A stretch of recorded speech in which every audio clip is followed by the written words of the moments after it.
Last week was a simple case of one driver can outlast everybody else, had the pace, had the ability, and had everybody on notice. It was a case of tea time when it came to racing action, but 2026, just on the other side of this, now means that to end 2025 for the Lotus 79s, they head over to Castle Donington and Donington Park, a circuit that has time immemorial been one of the great national tracks in the United Kingdom. It's hosted European Grand Prix in Formula One, and for the Lotus 79s, they know that this is an old school feel to it on a new groove as they head towards their next round of the championship. Welcome to coverage here on the Global SimRacing Channel. My name is Jake Sperry as we battle in the East Midlands. Craig King is alongside for today's action with Daniel Costello in the director's chair using cameras provided by Dougie Beard. But as we set ourselves up for racing action here today at Donington Park, if you are brand new to this place, because some drivers don't know how amazing this circuit is, here's a little GSRC track guide for you. Welcome to Donington Park. This British track can boast the rare feat of hosting Grand Prix racing since before the advent of the modern F1 Championship. About a half-hour northeast of Birmingham, cars and bikes of many types have competed here. There are two layouts that can be driven: the Grand Prix version, which is roughly 2.5 miles, or the National Circuit, which is just under 2 miles. The only difference between them is the addition of the Melbourne and Goddard's hairpins at the end of the lap. This circuit is known for its fast, sweeping bends and difficulty in overtaking. There's also some extremely tricky blind apexes like at McLean's and Coppice. Ironically, one of the most famous and more difficult high-speed turns is called the Old Hairpin. Resembling nothing of its name, it includes a frustrating kinked entry and a very critical corner exit that leads to a long piece of uphill acceleration. The first turn of Redgate is a popular place for overtakes, but it carries an unusual danger. The pit exit empties right into the racing line, and if stops are expected during the race, it can prompt some treacherous exchanges. While the circuit is most well known for its extremely wet 1993 European Grand Prix, where Ayrton Senna blitzed the field for a win, currently the track is mainly used for lower-level open-wheelers and touring car racing. Overwhelmingly popular with British fans, Donington Park has established itself as a pivotal circuit in the UK racing scene. The home of the Download Festival out here in Leicestershire, a place where great racing comes to the forefront. 2.49 miles, 4.02 kilometers on the extended layout, the Grand Prix layout, which was first introduced to us in 1986, Craig. Yeah, I gotta be brutally honest, I am a little bit of a national fan, but the Grand Prix section actually does help with these cars because those S's, the Melbourne hairpin, and not the S's, the hairpin, the Melbourne hairpin and Goodhards will be very vital for overtaking here today because it's a very tight track. It's an old school track, which means that this ground effect that these cars have will just be on full display. Normally in cars, the old hairpin is a really nice overtaking spot because of the way that if you get a good run out of Redgate, you get a nice clean line down the crane of curves, you can set yourself up. That probably will happen, but going side by side through Starkey's Bridge is not what the drivers want to do. So realistically, this is just going to be a very patient battle today. And if you do see any risky overtakes, it will be at the Fogarty S's.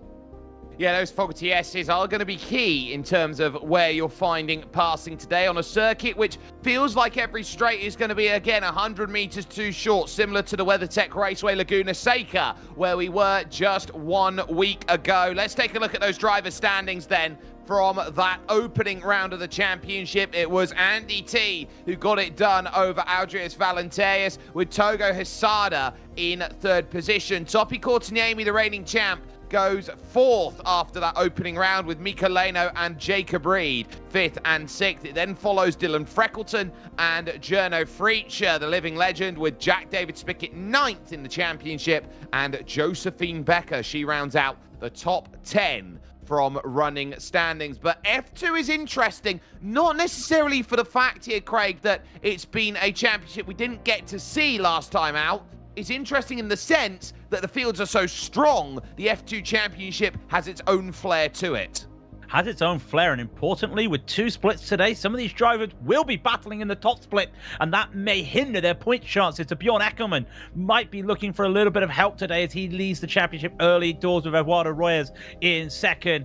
Finley, Melia Smith will be in third with Antonio Alvarez in fourth. Lieutenant Susan, will be in fifth with David Kessler in sixth. Travis McKilson, seventh. David Ricciardi will be in eighth. He'll look to try and make some points. Andrew Dix will be in ninth. Brett Whalen, 10th. You won't be seeing some of these names out here today. You might be seeing some of them, though.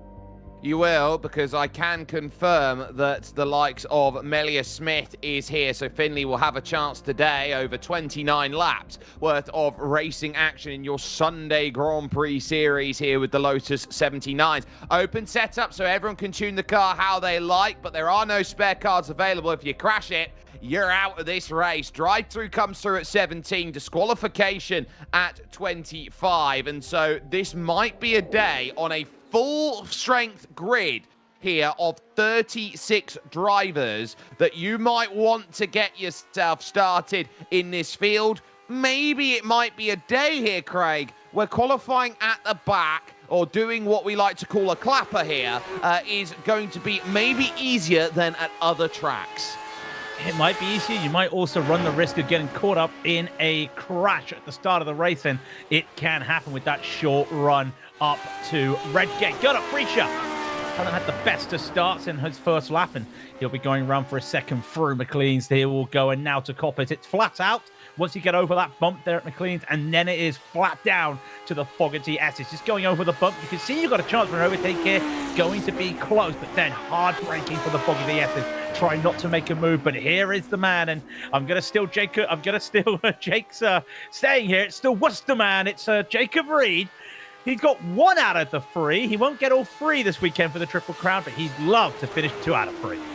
He absolutely would, and he is trying to chuck it through the Fogarty S's, uses all the road and a bit more, heading down to the Melbourne hairpin, not named after the Australian city out there, but more rather the small British town of Melbourne, in which the city of Melbourne is named after. He's one of the last cars to try and get up and get a time sorted. 14.4 is the benchmark to try and get by Andy T, who's 4/10 clear in qualifying at the moment. It's only a 15 flat from Jacob Reed. He is upset he's so far down the order. He blows his engine over the line there as he finds himself right next to Aldris Valenterius out there, who has only got himself P5, which shows you the strength needed in this field. Alex Cunningham currently out there on circuit trying to pilot this second lap through the Canadian, working hard through Coppice Corner.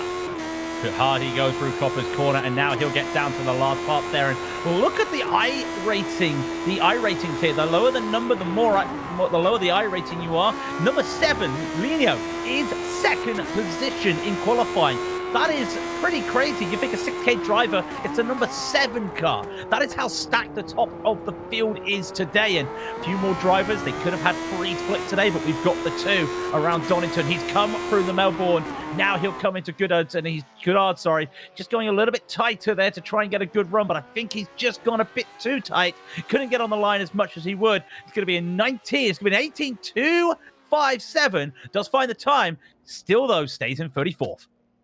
And that will be that then for everybody in qualifying. There 2 laps over the course of 8 minutes of qualifying, all done and dusted. And so the field is going to be set for racing action here today at Donington Park. And that is a seismic gap in one of the tightest fought championships out there when you consider how good these drivers are. Andy T is on a different level, a 1:14.452. 4.5 of a second clear of Mikko Leno on that front row. Togo Hisada and Topi Kortaniemi will find themselves on row 2 with Aldris Valenterius and Jacob Reed. On row 3, they fought in the 49s yesterday. Kartik Pai will start this one in 7th with Jerno Freisha in 8th place with Henry Morse. Nice to see him for his first start of the season in 9th as Ilka Kotosalo will round out your top 10. We'll get to the second page with Aaron Blair in 11th, and Farron Grau will take 12th, with Shadi and Mad for the unlucky 13. Dylan Frackleton will be in 14th. Miera will be 15th, with Daniel Banker in 16th. Then Michael Goodman will be 17th, followed by Benjamin David on the same row in 18th. Julius Muller will be 19th, with Diego Ortiz rounding out your top 20. Over to 21st, and it's blackjack for Josephine Becker, with Jean-Francois Boscus getting 2 little ducks in 22nd position. Seamus Power will have Yave Valido for company in 24th, as Art Cart and Finley Mellier-Smith will be going on row 13. Matthew Cockerham is out of position, in my opinion, in 27th, with Petr Jirka in 28th. Remy Villeneuve will be 29th, and rounding out that row 15 is Kevin Parrish. Just the 6 beyond that. So as they line up around the hairpin of the final corner, it'll be Jason Krakowiak, Beatrice Yank, with the likes of Keith Herner and Alec Cunningham, who we saw late in qualifying. Chris Roberts said he'd start from the back, but his qualifying time not good enough to get him up the order, so he's at the back anyway, with the one non-qualifier in Kurt Clapper for today's racing action. As we did make notice of, they are lining up around Goddard's corner to end the lap out, and they will need their start. So for Finley Mellier-Smith, he'll have a flat run. Matthew Cockerham is really awkwardly poised on the edge of the corner, so there'll be a lot of work to do to get up to speed. They've got 2 minutes to grid up here today on a circuit which is playing 19 degrees in terms of track temperature. It is as cold as it can possibly get, and it is a fairly short run over to Redgate Corner. Turn number 1 out there on track. T in control, with Leno, Hisada and Courtniemi watching. The gold standard 5th and Jacob Reed 6th. The lights are out and we're underway, and immediately Andy T has got a wonderful launch here over towards Redgate Corner. It's side by side, almost 3 wide as they go in behind between Valenteus and Jacob Reed. Pye sneaks through with Journo Freakshoe, who can't get the run. Now down through Hollywood, and the Craner curves for the first time over towards the old hairpin as they all try and find an avenue of lane to work with on what are cold tyres on an opening lap. Cold tyres on a cold track as well, as they're all trying to make their way. Big charges early on the day. Villeneuve up 5 positions. Art Cart had to take a turn to start the race with Kevin Parrish. It didn't look good for Michael Goodman either. Those drivers starting Goodard, they actually had a really good run, which is good to see. Aaron Blair is looking to try and make a few more positions up. The top 12 have not changed positions to the start of the race. Everyone got off safe, and they realized how vital it was to stay together. But we'll look to see as they get closer. Look at Courtney getting close here as they approach the hairpin for the first time. A focus on Aaron Blair here, making progress now down into the Melbourne hairpin. It just sort of runs off at the end of this section. It's like the track goes to nowhere as you try and drive back up the hill. The likes of Ferran Grau in there, Dylan Frackleton, Shadi Ahmad a little bit off the range. We focus on Jacob Reed here after this opening lap, and clearance not necessarily there after just 1 lap's worth of running. And this is what we see. Qualifying is certainly one measure of metric to say who is as quick as they can be. But Craig, this is a race of 29 laps. You've got to have to earn it, and because this is such an intense circuit, high downforce, lots of corners, there's troubles. Here's a look at Art Karts then off the start of this race, looking for the drive off of the get-go, stalled out a little bit then on the run, and then effectively got swamped. Wow, what a massive hit that is. Yeah, remember, they don't have brake lights, so he wouldn't have known that he slowed down. I think that was Kevin Parrish.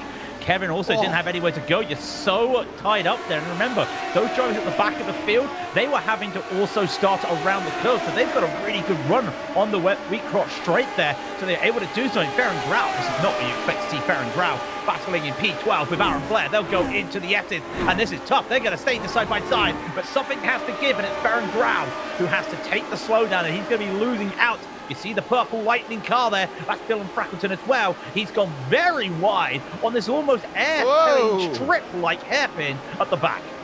I've just taken a look at Julius Muller, who outbroke himself at the Melbourne hairpin Diego Ortiz and Jean-Francois Bosquet had to abandon ship and hope that there were no mutiny to be between those drivers they worked through. So a tough start to them, but no contact. They all continue on with the way they go into turn one. Freckleton holding off Ferran Grau after the pass, and Shadi Ahmad can only watch with Moreira and Banca just behind, trying to sort themselves out and give each other room down through the Craner curve into the old hairpin. And it's never actually been a hairpin in terms of racing around this Donington Park circuit. It's always been this fast right-hander that has been looking to try and sort yourself out, and that's the corner in British motorsport, Craig, that separates a good driver from a great one. Jacob Reed with a wonderful drive out of cockpit. Aldris Valenteus is going to have to give this one up, and does so into the Fogarty S's there. That puts Jacob Reed into the top 5.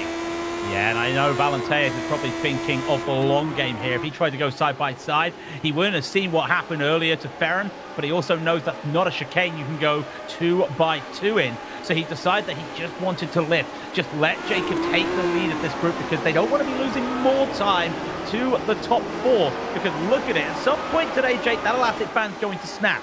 The elastic band is still going to the top 10. At the back of the field, John Francis Bosquet. It's really hard to talk about a man in 22nd, not the pedigree we're used to it. That just shows how good the battling is today. Trying to go side by side with Josephine Becker. She's not had a lot of practice on this track. Not a track you see a lot of the time. He loses that and almost gets taken up. Will walks up there by Benjamin David. Yeah, David back across the circuit very nearly, tagging into the side of Matthew Cockerham there. Jean-Francois Bosquet will feel hard done by on an instant like that, because it was just the tiniest tap that makes the biggest difference. Now Diego Ortiz, the Mexican here, trying to get by Julius Müller for position. Müller holding that steady line at this moment and saying, look, I'm doing everything I need to. I'm running in the 117s. And in fact, they matched to the 1,000th of a second, those two drivers on the last lap. And you see that these guys are running 17s, and all the leaders are running high 15s, dipping under the 16s as well. But just goes to show the split here and the pedigree of the drivers. But everyone's fighting, and Barry West would say you're all fighting and having fun. A mistake there from Daniel Banker. He's trying to get the slowdown sorted, still trying to get it sorted. He does. Manages to hold on side by side with Julius Muller. They almost locked and intertwined wheels, and look at the line. That's Muller really being comfortable to take a wider line through Goddard's, and it helps him. But again, they almost cling together there. A lot of hard battling. Watch out for Diego Ortiz. He's going to make it, because he sees Banker had to lift off. And because of that, this is what we call freight training. One car goes through, so you lift for one to go through, a second may follow, and then you're on the wrong line. A third, a fourth, a fifth might decide to go on by, but Banker's wrested back control through the old hairpin, and now look at this, under Starkey's Bridge, now through to the Schwanz curve, which sets up this run at McLean's. Ortiz trying to get the cut back here on Julius Müller, gets a good line now up into Coppice Corner. This is great racecraft between these two, and now here comes the drive out of Coppice to the Fogarty S's. You're just trying to get this sorted side by side. You're gonna have to be brave, Diego, on this outside. Julius Müller has full control. Oh my, wonderful. Banker gets into the rear. He'll drop the whole load as they go through, and picking up pay dirt is Seamus Power. And now here comes the chance for the likes then of Yave Valido to go and make that happen. The orange machine now getting the drive against Müller. And that all started there from that move at McLean's. He didn't have to go for the send, but he put the nose there. That sent Müller a little bit wider there, and he had to just respect that was going there. And Diego really took the bravery there. May have taken a 1x, didn't have to take a slowdown. Just good, respectful fighting out of them all. But you can see this back of the pack still battling, and wide through Redgate goes Müller a little bit. That's not going to hold him up, because there's nowhere for him to go. Is he going to make a move on Yave here? No, he can't make a move here. No one's been able to actually make any moves through the old hairpin at the moment. Kind of a bit of a surprise there, Jake, because that, to me, it's a shallow corner, but it's probably your best chance until you get up to here to make an overtaking. Well, maybe later in the race, but have you also noticed that timing tower, folks? The elastic band at the front, Jake, had snapped.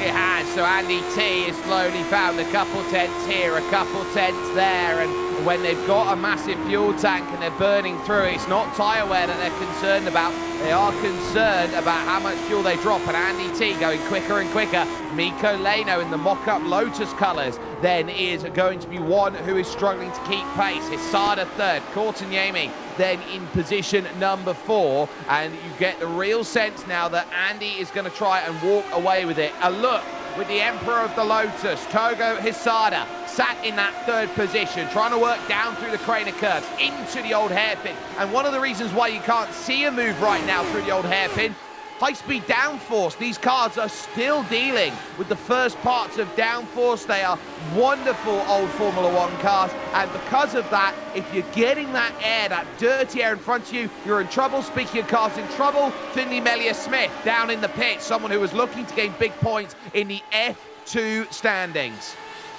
Yeah, not what he wanted to do. Been in there for 3 minutes now. Didn't take a tow. Was able to get back to the pit. So hopefully night 2 major to get repairs on. But Topi is lucky. Topi late braking. He'll go into Melbourne, but he does set it up. In fact, Togo, he loves to slide the car a little bit, and I think he would have been happy to have that little slide there, but it's cost him a little bit there. And he has to give up the position behind Jacob Reed. And I mean, this is still mind-blowing. Andy T has only just come back to the sim, what, 2 months ago at most? And here he is dominating. Toby Courtenay's in 3rd, Togo Hisada's 4th, Jacob Reed and Valenteas, 2 aliens of vintage car racing, 5th and 6th respectively. Then you've got Miko Lino in 2nd, and Andy T has blasted all of them. Are we saying, Jake, and I've got to say this, we've got a second golden age of Lotus 79 here? I think we do. I think we really are seeing how good a driver like Andy T can be when the field is elite. And we do have to say the field's elite out there for what everyone is managing. A look here from the nose with Jacob Reed up over Coppice Corner. Dylan Freckleton then losing out the place to Ferran Grau. That a pass that's done out of the old hairpin as Reed trying to posture to the outside, give himself as much drive then through the Fogty S as he can. Now he gets the run on Togo Hisada. Togo goes over to the inside to defend it, but the Melbourne hairpin, you can take this big carving wide line, trying to pinch Togo to the inside. Jacob Reed now wants the drive off the exit, will command the inside for Goddard's. It's slightly off camber though through this corner, and so you can get a lovely switch back here, but Jacob Reed, just beautiful the way that that was constructed, and that puts him +2 for the day. But Togo comes back at Redgate corner, says, I'm not done with you, gives just enough racing room, and now guess what? We're side by side to the Craner curves, just an inch between them as they work through, and Togo commands it, cut him back, he can't get there. Yeah, I think he realized that Togo had a bit of a slide and he had to just lift off a little bit there. He was looking for another over-under, and that's good. Heads up by both drivers. The over-under worked. The outside did work there. A mistake at McLean's there for Hisada, but Jacob can't make the move. And this is what he's done the last time. He backed off to get a better run. So if there was a mistake there from Togo, he could make a better run. I wouldn't be surprised when he comes down to the Fogarty Estes. He does that again, and he does. A quick lift onto the throttle, gets the run. Togo's going to be on the defense again. And last time out, he was closer. Togo's got the defensive line here. In fact, he's got the line here, holding up Valenteas as well, but Valenteas isn't going to matter. He's watching a fantastic battle. Do you know, we've only had 3 overtakes in the top 10. That was one of them you just saw last lap. Yeah, and the difference you're seeing now is because they had to battle last lap, Hisada and Reed, they've now dropped the time to Topi Courtney to the tune of 1.92 seconds to the Glacier Racing driver. So Courtney finds himself in trouble. So too does Ferran Grau, dropping down the order. He spun it out of Goddard. He's going to have to wait here for the likes of Josephine Becker to get up to speed before getting back on his merry way. And that just shows you the pressure of how quick everyone's running. They're all at 10/10. He looped it on entry.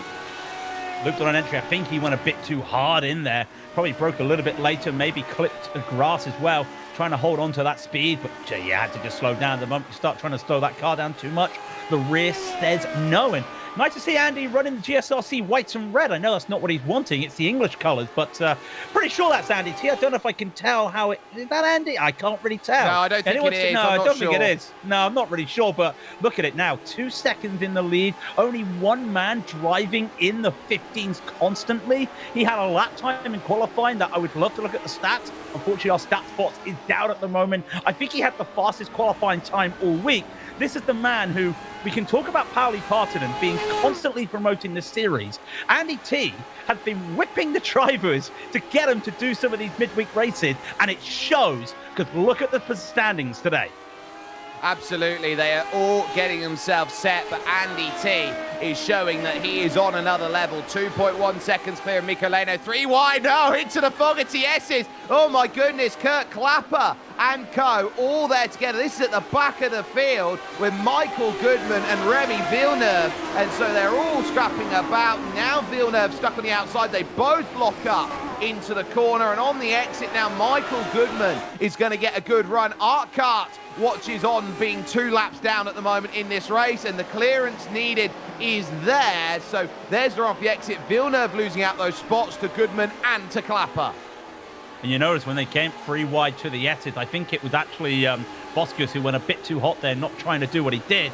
But straight away, you saw that Clapper just slammed on the brakes, decided to just wait for the moment, and it worked out for him there as Villeneuve now trying to, well, he's trying to work his way through, having to make sure he gets past some of the back markers. But again, speed will be a little bit identical here, so it's going to be so tough to get past back markers. Josephine Becker doesn't have to worry about that. All she's got to worry about is Valdido. And I'll tell you what, it's tough to learn a track and to go straight into a race. I've done it round here, and she's just shown I may not know the track very well, but I know where the overtaking spots are. Lovely overtake down into Melbourne. Yeah, a very nice pass, and you gain more and more confidence. You realise that tarmac is the good stuff, grass is the bad stuff around here. And so if you can keep it on this bit, and you learn how to get quicker and quicker at keeping it on the tarmac, you'll find you'll get faster and faster as this race goes on. And she is proving that up for, looking at Seamus Power, the Irishman. Henry Morse now in the team players special livery out there, almost pushing Journo Freacher through McLean's corner, which you don't often get to see. Journo is a multi-time champion from about 2010 to 2017. This guy was untouchable in this series. He'd win every time, every single time. And you look around at where he is right now. Henry Morse, the driver who has fought for the 49 championship before, is now trying to say, look, I think I'm better than a legend as I try and work my way through. Down into the Melbourne hairpin again here on lap 12. And now trying to prove that, look, I can get through, I can make these places. We've built the gap to Cottosalo behind. Now let's go race for it and catch Kartik Pai. Yeah, and I'll tell you what, you've got to give the respect there. He almost went into the back there of Gernot's car. Straight away, he said sorry. Gernot realised the moment, realised what happened. He said, don't worry about it. This is Gernot Freeshot, the legend. Once again, number 6 car is in 8th. Battling Henry Morse, who has been battling for the 79th one, battling for the 49s as well. This is the driver who really is there, who could be fighting. These guys are fighting. The Finns are right together, and I heard that noise, Jake. They're side by side almost. This is going to be tough. Don't be caught, Emmy. You can't go side by side through Cockpit. They do. They hold this side by side. And now, who's going to blink? Well, they're Finns. They don't blink. They just stare at each other. No fear they will go into this, and they will try this, but Topi has to yield. And that's going to be losing them even more time, and look who's behind them. Well, it's a case of these drivers fighting and saying who wants to get out the sauna last between them. Mikko Leno had to go defensive up into McLean's corner, open the chance for Courtaniemi to go side by side at Coppice, and because of that, it has now brought Hisada, Reed, and Valenterius back to battle. So one defensive line taken, and let's talk about the difference here. Difference is a 15.6 by a fastest lap from Andy T. Leno having to defend like that, Craig, an 18.1. That is what you call light and day difference of defending. And that is what you also call pressure. I tell you, someone else is falling to the pressure. Seamus Power He's had a bit of a spin out there, lost a few places. I think he touched with Josephine Becker. She got on the radio right away to apologize, so that's unfortunate there for the two drivers, but Hissada is right where he wants to be.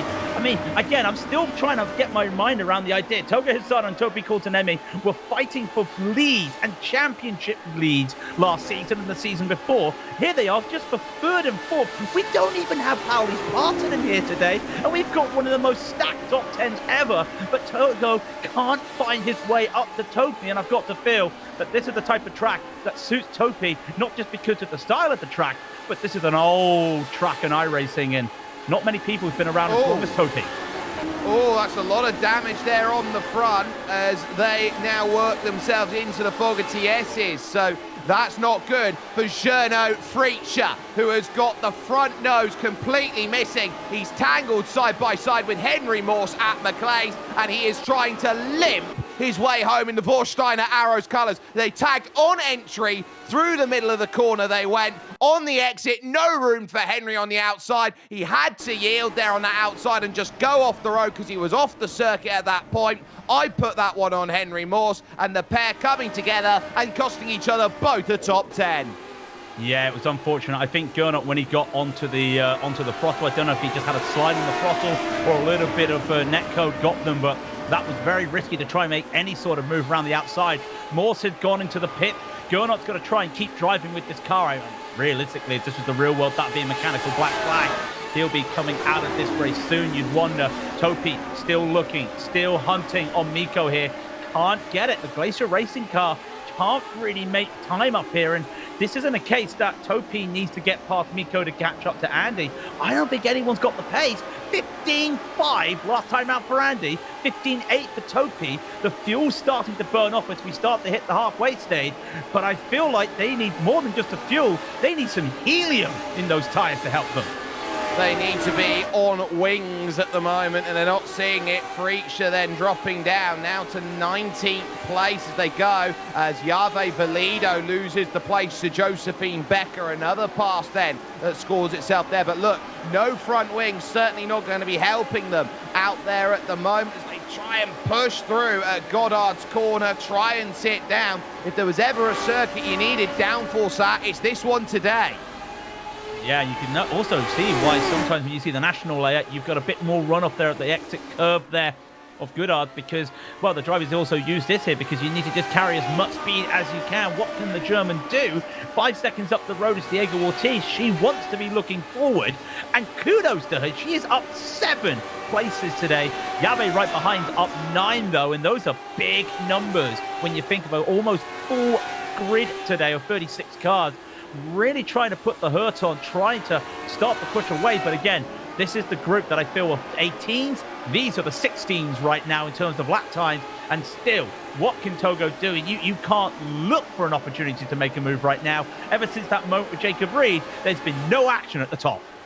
No, it's all tactical. They're all pretty much marking each other out of this. Your biggest gainers through the field, Alec Cunningham, is up 9 spots. And another driver who is up 9 spots in this race is Jason Kukoviak. So the Canadians are the ones who are finding those positions to jump. And they've got the 35 and 33 on their numbers as well. So they'll be picking up good iRacing and safety rating here today. Like Aaron Blair, for example, the number 22 out there today. In 8th place, Korteniemi now eyeing it up, and he's going to do it again, just like he did about 5 laps ago. Cuts him up and under, and at Coppice, it is Topi who gets his move. Now watch out, Miko, because here comes Togo Hissada, now trying to line up this pass, but the slipstream is there from Korteniemi, who's trying to make as much side-by-side as he can.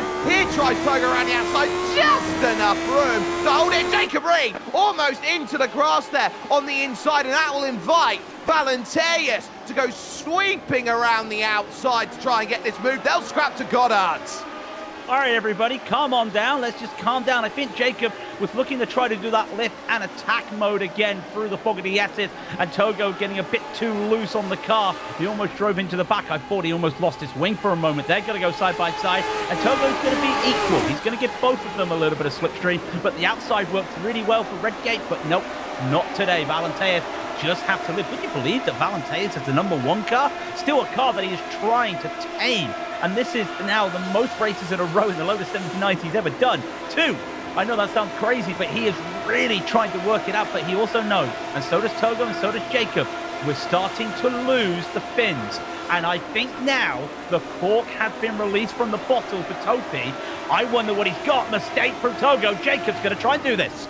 Easy down the inside, Coppice corner again, and it's 2 for your mistake. Togo Hisada's car is starting to really hurt, leaning on the tyres the way that he does so. He'll have a chance to come back at Valenteas here into the Fogarty S's, wheel to wheel, they go, and they make contact, bang, one in the wall, a glancing blow for Togo Hisada. He'll hold his hand up. Aldrius' start to the season here in this 79 has been nothing short of circumspect, and nothing he could do about that. That was just Togo trying to be uber aggressive into the corner. Kartik Pai now in a top 5 position. Also had Baron Grau have a tow with another driver going up. Frisha finally taken into the pit, but that was just Togo being a little bit too aggressive. And I saw it, I looked at the replay, saw it. He had too much speed, and he started actually sliding once he hit the inside curve there at the exit. So I wonder if he realized he took too much there. He's probably going to be straight away apologizing, definitely, but this helps this man. Last time out, 15-4 for Andy T. 15-6 for Topi Kortenemi. If there's anybody who can match Andy, it is Topi, but I feel like it's going to be all for naught because look at that timing. We're lap 19 of 29. We're about to hit the final 10, and I don't think Topi will be able to find 10 at the best, but he's losing time even more to the man in red and white. 7.8 seconds for Andy T at the front of this field. It is a short lap here at at 76 seconds out there for many of the best racers out there. So when you're sitting down and looking at it, you're saying, I am going to catch traffic over the course of this. So here's another look. Togo Hisada, he's on the inside. He slides it into the corner. He's already losing the rear tyres. He overcommits it as he goes in, and there's nothing Valenteas can do. He's left all the room he's allowed to do so without picking up an incident. That's all on Togo Hisada. He's just overdriving a car that just wants to let go at each and every corner were it not for his skill. Yeah, it's a rare mistake from Togo as well, and he does battle Valenteas in the 49, so he knows what to expect. So it's just a weird one as well there for Togo. Daniel Banker now looking to see if he can make some moves here in 20th onto Peter Jurga. Gets it done. And again, another overtake. These guys in the back of the field able to make the moves into the exit. Just a little bit more bravery, a little bit of respect. They've all got the respect, but just a little bit more of a, I don't really want to lose. I don't really want to fight this, lose a lot of time. Shout out to Seamus Power, just quietly up 7 places today. Just doing really well, but battling with Matthew Cockham. By the way, Matthew Cockham just getting lost to Benjamin David there. I was looking at this now. Those 2 incidents we saw, Jake, that now means Cunningham is up 12 places today, as is Jason Kraviak. Yeah, Krakowiak then and Cunningham are now up double digits, and they'll be happy about the way they've been flying up the order. There is Jason Krakowiak now in 19th place and doing a wonderful job through. He's got Daniel Banker behind, and Petr Jirka has lost the place on this lap to Daniel Banker. So changes being made are going to be key. Now, I am watching here what's going on at the front because Art Karts here is about to go a 3rd lap down, and Andy T is going to have to try and find a legitimate way to make this pass. He tries to think to the inside as Seamus Power battles on there on circuit, and Art's not letting Andy T go. So this is going to really hurt Andy's race here because he's already down now to 5.5 seconds at the front. Yeah, we'll keep our eyes on it. He's also got Keith Herner right in front as well, looking to make the move, and Art is putting the car in the middle of the that's track. Ridiculous. That's just, now, I understand the blue flag rules. I understand the blue flag rules. They are advisory. There is a gentleman's agreement in the series, and you've got to say at some point, you know you got the leader, you know what's going on. Keith Herner's pulled over to one side. Art continues to go, and he almost slides. That could have been an incident. Yeah, this is insane. Like, I get that you've got a vendetta against being lap trapped and you're trying to play to the iRacing rules. I understand that. But as a driver, this is stupid, and it's going to a level out there which is really detrimental to the racing standards of this. Andy T throws it down the inside. He says, I'm in P1 as he goes by, and the move is made. And Andy's on the radio saying, I'm not pleased. Yeah, but now we've got to look at this as well. Right behind will be Topi Cortanemi battling maybe shortly with Michelino. That's also going to be a moment as well. So we've looked at the timing. Andy has lost 4 seconds. He just did a 119 flat, and he'd be losing another second because he had to make an aggressive move through Redgate to make that now. So all eyes will then now be on what happens to Topi Cortanemi as he comes on by as well. And you'll just see him in a moment. There he is, coming through the corner. This is now a battle. We don't talk about multi-class traffic in a single car race here, Jake. But all of a sudden, this feels like it's multi-class traffic. It definitely feels that way, and now Andy's going to have his head down trying to run away, and remember, Cortaniemi's going to have to do exactly the same and try and find a way through. He knows he's got to try and find this clearance. He knows he's got to try and get by Keith Turner and Art Carts. Keith's the easy one. Look, Keith moves over to the right-hand side. That's etiquette there as you go through. I know I'm the slower car. I've not compromised any runners I've gone through. I know I'm lifting off. I'm not jumping out the way through the corner or anything like that. I'm just doing exactly what I need to do in order to drive on forward. You look at the way that Cortaniemi's going through now. He knows that his race has just been carved back open again. He just realizes that Andy T has got no traffic in front until Beatrice Yank, who will be a lot further down the road in 25th position. So she's the next car to catch. Toppy now, pulling that gap down, knows he's got work to do. And if he doesn't get the clearance sorted quicker, Mikko Leno's going to be on him like a rash. He's only 2.3 back. Yeah, he's had a little bit of a moment as well with Keith Turner. Keith, unfortunately, where he met Keith, he had no choice. He had to just yield up there. So we'll see what Topi has to do right now as he comes on by. This is going to be interesting. He's not close enough to make it, but everyone knows this is the lonely straight on the track. And you've got to feel that you want to try and just limit this now. And again, he now needs to hope to make this move. A small slide there. He gets by as good as he can. Or is he going to be good here? It is indeed. Topi will get by. This helps him. He doesn't lose that much time. I'd say he only lost about 3/10 there. Miko will be the next one in the mock-up Haas livery. Well, it looks like a Haas livery at one side. It's got everything on the side of it. That will be the next car to look. But the gap's now 4 seconds. But with 6 laps to go, I feel it's all for naught. It will be now Andy T just to get a bit of reverence in a 1:15.3. I'm the fastest in this field. Freckleton down the inside, gets the move sorted then on Ilka Cottasalo, and so says that's a great pass to get that sorted. Cottasalo now down to 9th. Shadi Ahmad, the South African then, the last driver in that top 10, and will have a big gap over Morera and Ortiz, who are fighting for 11th and 12th. On board with Cottasalo into Redgate Corner now, and trying to get this launch out to get that run sorted, but look at the difference in confidence level by just a little bit of dirty air. Dirty air is just wonderful if you're not following. It's what I love when you come to the portrait curves at Le Mans. You really start to see the struggles there with the dirty air. And on board, the best chance to see what the drivers have to deal with. Comes through again, more dirty air, so you can't really get on the throttle. And the problem with dirty air as well is now you almost find yourself, you know you have to try and do the IndyCar style of break away to find clean air, but then you almost find yourself mirroring what the car in front does. And Dylan went a little bit wide, and Eco decided to cost up some of the lines as well. But here's the Brazilian Miera trying to just hold on. Diego Ortiz is going to go around, and another overtake through the S's. Wow, that goes down in the Pantheon as a great move. There's no chance of scrapping it back. Oh my word, what a brilliant bit of racing that has proven out to be. Wonderful stuff. Leno gets through Karts, and now here comes Jacob Reed now diving on through. Out of the way of both of them goes Beatrice Yank, who says nothing for it. Jacob Reed now round the outside of McLean. Oh, what a legendary pass by Jacob Reed. That one for the podium, world class.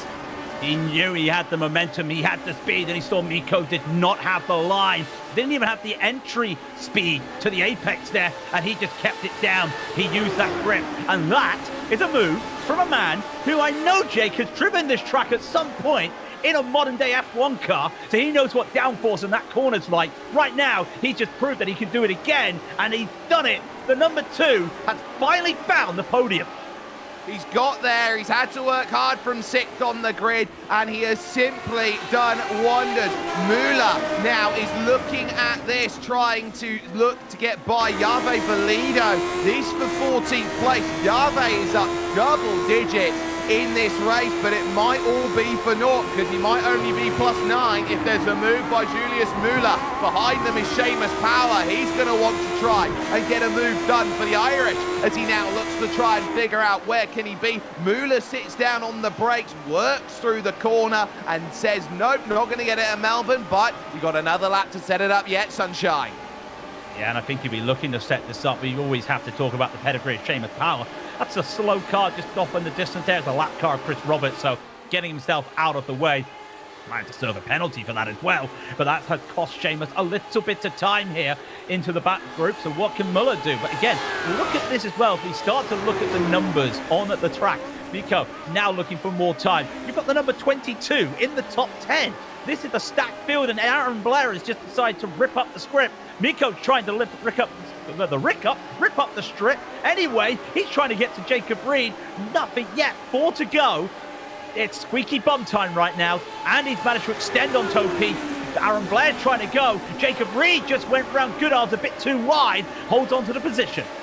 Well, if you want to rip up the strip like it's 2009 here at Donington Park, everything sat up. Leno to the inside then at turn 1 as we watch Aaron Blair. Miko tried to get it done at Redgate, but the drive is all Jacob Reed's at the moment as they figure it's a podium between us. Only one of us is going to get it down through the old hairpin. How much curb do both drivers willingly take? The answer is all of it from the pair, and so now they can do anything they can at this moment to throw the proverbial kitchen sink at it at the moment. Leno knows that Jacob Reed sits with some wonderful skill out there, but Miko hasn't given this one up. Aaron Blair now in 7th, still trying to hold station and really having to fight out there at the moment. That in front is Togo Hisada, who is slow. He's got right hand down at the moment. There goes 1. Here comes Freckleton for Coppice Corner. This might be 2. I don't know, he's gone a bit wide, has Togo. He's managed to hold it round the outside, but what damage does that car have after that crash with Valenteas? But he's got the speed. He's got the speed, and Dylan's not going to be able to fight this, but he's going to try. He's going to try late braking. He beats the king of the late breakers with a late break. I cannot believe what I just saw. Togo is playing this safe, and I don't blame him. This is him trying to salvage whatever points he's got, because if he needs a drop round at the end of the season, the last thing he wants is a P8. Something's better than nothing. We say it time and time again. You've always got to try and look and say, where can you go? The tag against the wall on the left-hand side of the car, or we think it's suspension damage more rather than it going to be the issue that you've got. So that is going to be as tough can be. 2 laps to go. Topi Courtiniemi, well, a lap and a half now. I think he realises he's out of time, Craig. Yeah, he's out of time, but he's not given up yet. The gap has now gone down. Andy T lost a bit of time going through the lap traffic. He lost a second. They did what they could. They did what they could to get out of the way, and kudos to them, but he's lost a lot of time going through that, and Julius Muller's just taken a tow as we keep our eyes on Alex Cunningham. It's busy as busy can get, because Courtiniemi's trying to get through this now. It's Michael Goodman. It's the likes, of course, of Jean-Francois Boscas. You look around, it's Alec Cunningham, it's Petr Yerka, and it is also Jason Krakowiak. So on this final lap, 5 cars in quick succession to get by. I'm amazed that Andy's only lost a second, and now that gap's coming down again. It's 2.8 as they hit their run down the Craner curves. Cunningham at 21st position at this moment. Miko Leno has not given this one up, and if they catch the traffic on the final lap, they are going to be in with a real treat late right now. Miko needs a pit to get by Jacob Reed. He might get it through Schwantz and up into McLean, but Jacob Reed just sweeps through the corner to build himself 2.5 tenths of a second of margin. My goodness me, what a race from these two. Third and fourth out there. But I think it's all about one driver at the moment. He's worked himself through the Fogarty S's right now. There'll be no move from Leno here at this section down at the Melbourne hairpin. You needed a cool head today to go and get this one sorted the way that you needed to. He is simply put lights out compared to everybody else in this category. Tea time once again, and the checkered flag. Andy T goes back to back here at Donington Park. Brilliant run. Topi will get that P2, and Miko at the end tried a late move through Goodard to try and make it, but could not get it. Last battle, that's really big here on the field.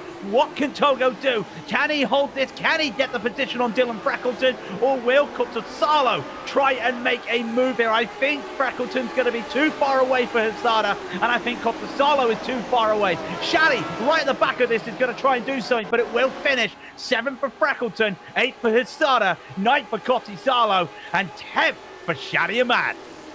You take that every day of the week here in the final stages. Daniel Banker's still got a chance of a move as well in the final laps. He's trying to go through as the last car's on the leading lap against Matthew Cockram and Benjamin David. Then the number 16, the German, just getting dry. Banker gets a bunch of wheel spin. Then as he looks to try and get this launch to the final corner, not close enough for a pass. So that will be as you go over towards the line on what has been a tough day's worth of racing here today around this Donington Park. But I think it's all down to the fact that we've got legends here again and again and again. The best of the best are out here racing in classics, past, present and future, it must be said. But at the moment, there is only one driver who looks like he's even remotely close to picking up wins every time he turns a wheel. It's car number 4 who gets it done. Andy T in 36 minutes and 47 seconds. He wins by 4 over Topi Kortaniemi, with Jacob Reed in 3rd and Miko Leno in 4th position. Kartik Pai gets himself a great run to 5th, and Aaron Blair, give him credit with the number 22 next to his name. A 6th place today really shows that he's got enough to go about him to the future. Dylan Freckleton finishes 7th ahead of Togo Hesada, who did have damage on the car. He tagged the wall, he tagged Aldrius Valenteus, and that's why he's down the order with Ilka Cotasalo 9th and Shadi Ahmad rounding out the top 10. Let's have some big numbers, and I mean big numbers of positions gained, because everyone here gained. Diego Ortiz gained 9 positions today. Miera was up 2 into 12. Josephine Becker will go up 8 places to 13th, and Seamus Power up 9 places to 14th.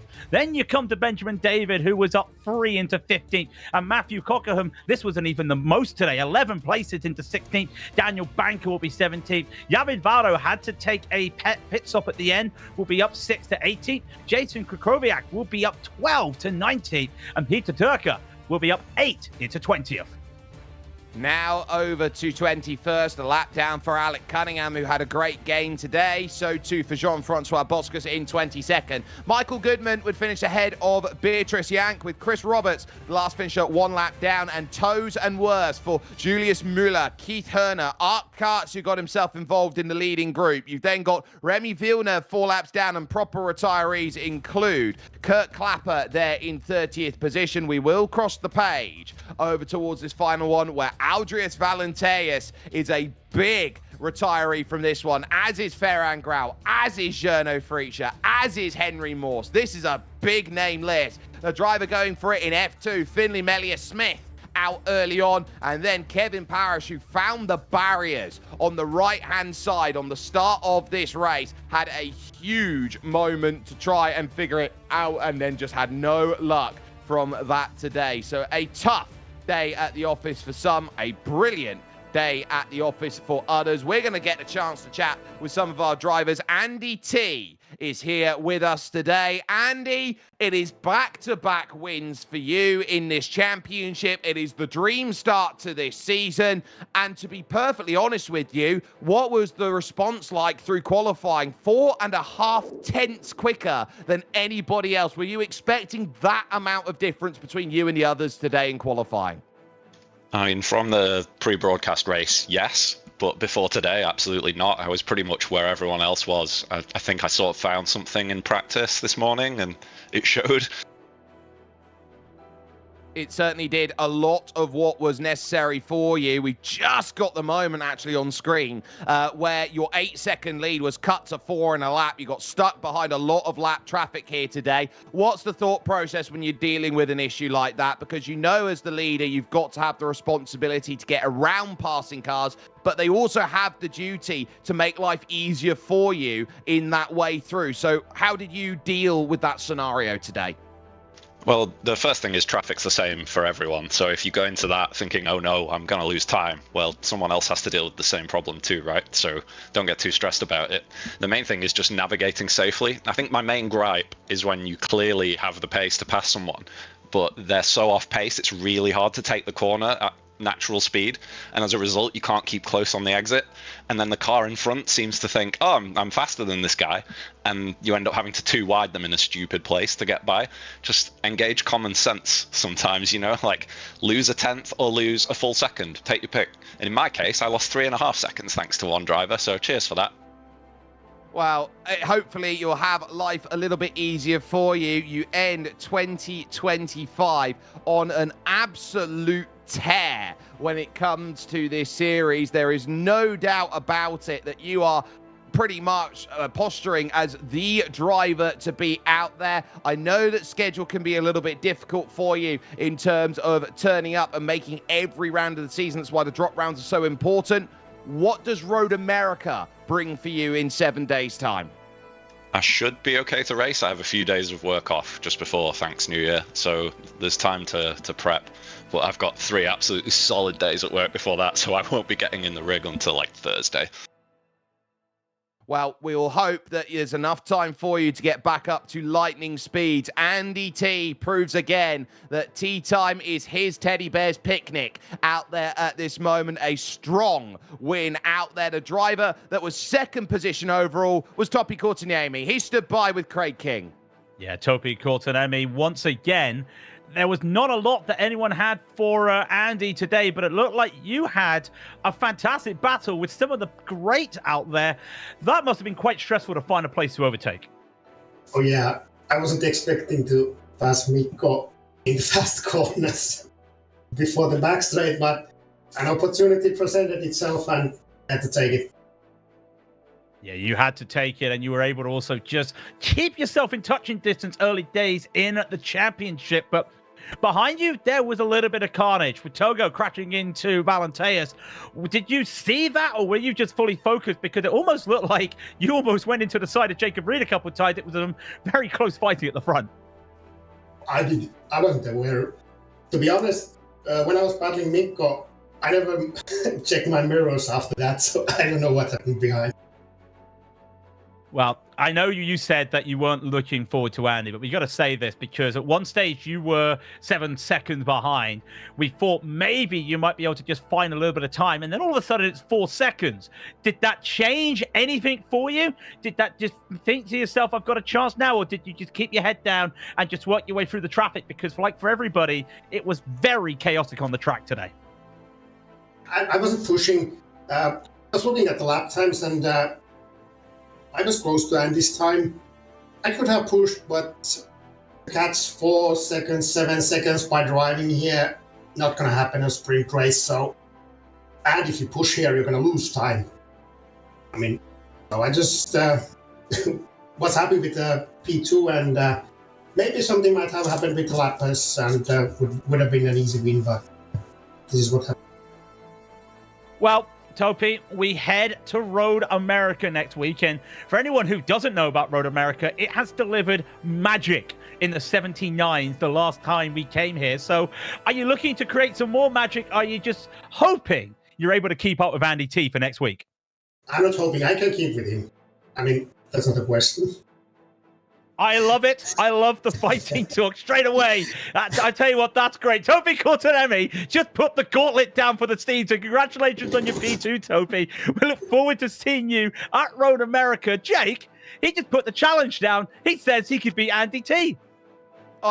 Prove it. That's my question to that. Prove it. You've lost to him over 2 straight weeks. You think you can beat him at Road America. Go and prove it in 7 days' time. It is part of that first week back with us on the Global SimRacing Channel for 2026, and it will be a thrill. January 4th, you can catch it at 4:30 UTC, 11:30 a.m. Eastern, and that is going to be at one of the most run circuits in all of sim racing, that Road America track. You can catch it with us as part of a Genesis Extreme production. You can also catch what is coming up on the horizon with us. There is one more show for us in 2025 that will need to be conducted, and that will be with the Porsche's Owners Club, which will be heading off to racing action. That will be from the Miami International Autodrome. You can catch that at 2:55 a.m. on the 30th, or for those, of course, in the time zone 9:55, you would be looking at Eastern for racing action there. In January, you'll be back with a New Year's Dash at Summit Point with the Skip Barber Sim Series, and then, of course, it's Brands Hatch for the Grand Prix Legends, and then the National Historic Layout for IMSA Vintage when that rolls into town. A massive thanks to the team who has brought this show over to you today. From Craig King, Daniel Costello, and Dougie Beard, my name is Jake Sperry, and it is as simple as this as we get ourselves ready for 2026 to come onto the horizon. There is a new sheriff in town. It's been a while since he's been here. He's beaten them once, he's beaten them twice, and he has proven to everyone that whether you're naughty or nice, that it is Christmas cheer over this season brings, because it's Andy T who wins and says, of all things, it's mine, and I will do what it takes to keep it mine in 7 days' time. We'll see you at Road America in 2026.